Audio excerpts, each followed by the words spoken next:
Welcome, witches, wizards, and muggles alike, to another enchanting episode of Magical Tales from the Slytherin Common Room, bringing your favorite Harry Potter fanfiction to audio format. So sit back, relax, and Accio headphones, and let the magic begin. 2 Weddings and a Manhunt by Deydralinne, Chapter 9, August 6, 2003. This could not be the building. Draco stared up at it with disapproval. Hermione had said she lived in a converted industrial studio, but surely he was in the wrong location.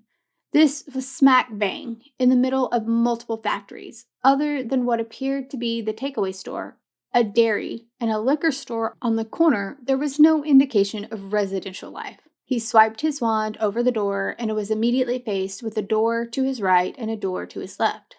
Straight ahead of him was a staircase. Hermione had said her studio was upstairs, but it wasn't until he reached the top of the stairwell that he heard the shouting. That was definitely Hermione's voice.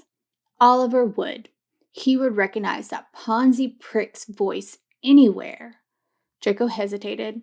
He considered carrying on up the stairs to the rooftop to give them some privacy, but the tone in Hermione's voice had him stepping closer to the door. She sounded distressed. He couldn't make out what she was saying, but when he heard something smash, he made his decision. He slid the door open and tried not to appear surprised with the interior of her apartment.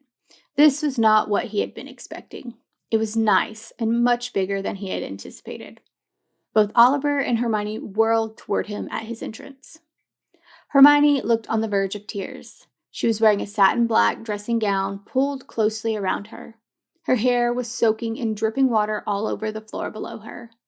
Oliver looked angry, and between them lay the shattered remains of what appeared to be a vase given the discarded flowers amongst the wreckage. Draco scowled in Oliver's direction, an uneasy feeling settling in his stomach. "Darling," Draco said, eyeing Oliver as he stepped towards Hermione, hoping that she would play along and he could get her out of whatever the situation was. Clearly, it wasn't one she wanted to be in. "What's going on? Are you okay?" He purposely wrapped his arms around her while stepping between her and Oliver. His back to the man was so that he could give her a purposeful look. She seemed to catch on, and the relief on her sheltered face annoyed him.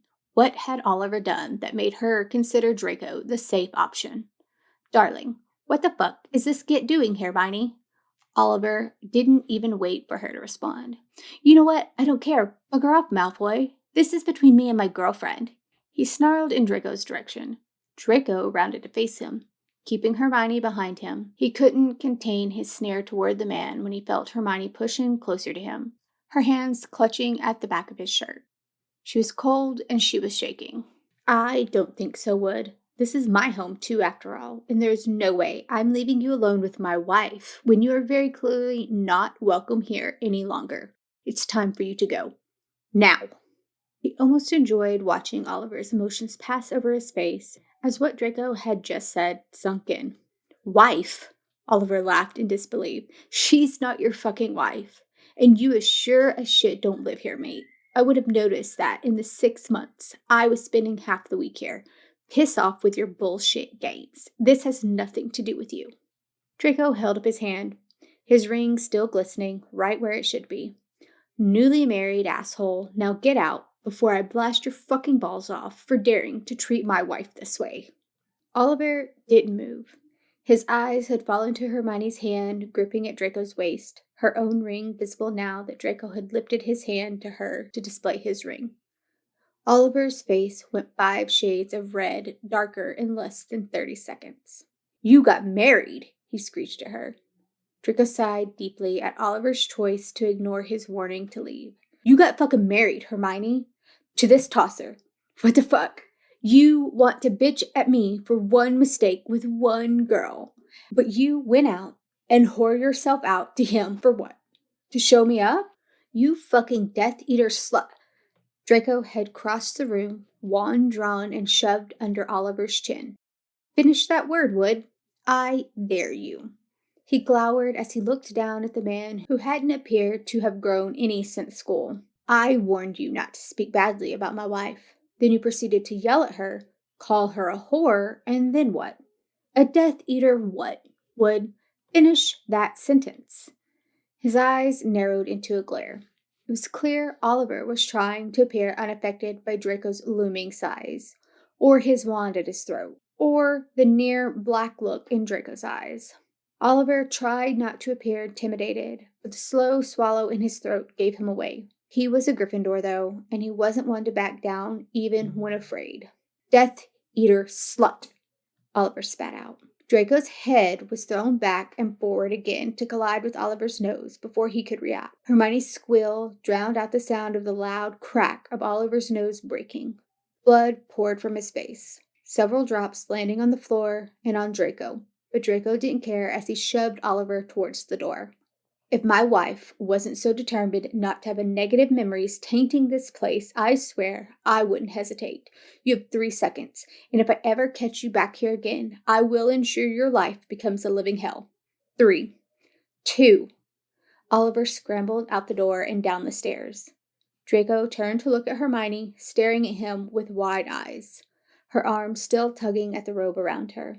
Are you okay? Did he hurt you? Hermione shook her head, struggling to find her voice. Draco sighed and banished the blood over himself and the floor before putting his wand down on the entrance table, holding his hands up to show he wasn't a threat. I'm sorry. I didn't mean to scare. You didn't, she rushed out. You didn't scare me. Please don't apologize. Thank you. He eyed her with suspicion. What? No lecture on why violence isn't okay? She stared at him again, with wide, blinking eyes for what felt like minutes.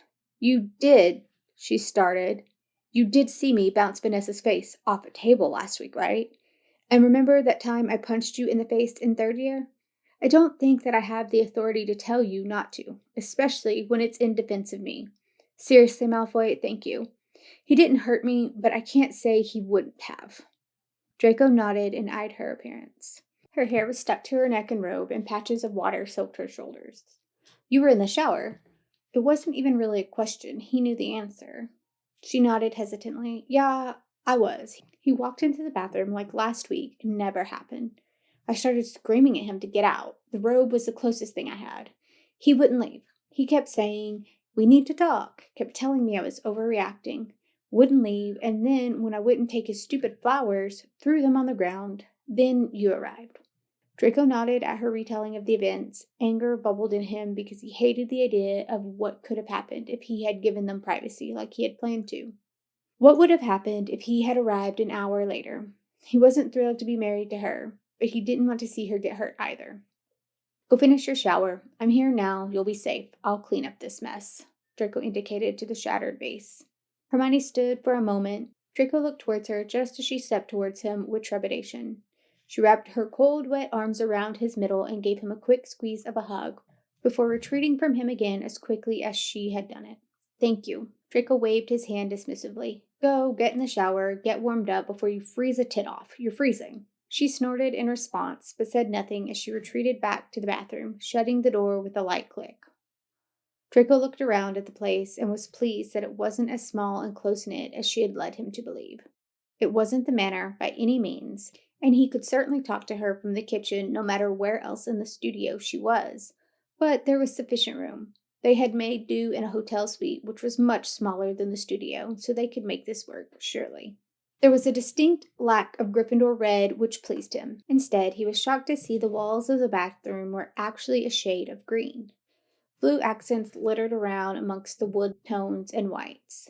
The vase was cleaned up easily with a wave of his wand, which left him with time to snoop unsupervised around the room. Large white bookshelves extended off of the kitchen.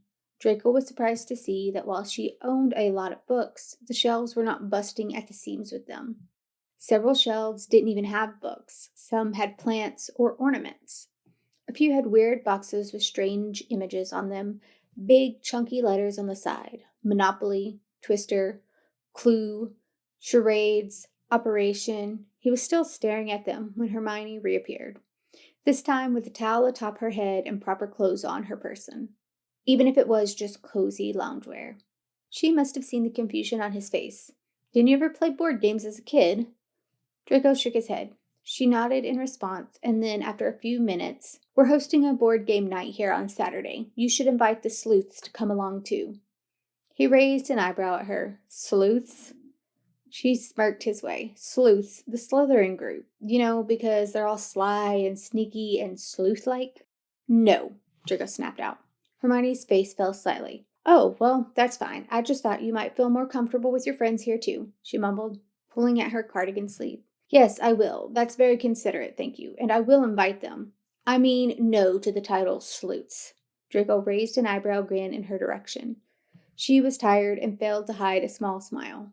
If he didn't know any better, he would say his friends had grown on her during their time in Vegas. He knew Astoria especially had grown on her. This is not what I expected, Granger. I was expecting a tiny and very red and gold, not green and blue. He gestured toward the painted walls. That's blue, she stated in her matter-of-fact tone. Draco shook his head. That is green, Granger. 100% that is green. Are you colorblind, Malfoy? That is fucking blue. It's a greenish shade of blue, but it is blue, Hermione snapped defensively. Maybe the apartment could be bigger after all. Granger, I'm a fucking Slytherin. I know what green looks like. Maybe you're the one who's colorblind, Draco snapped back. This was going to be a long afternoon.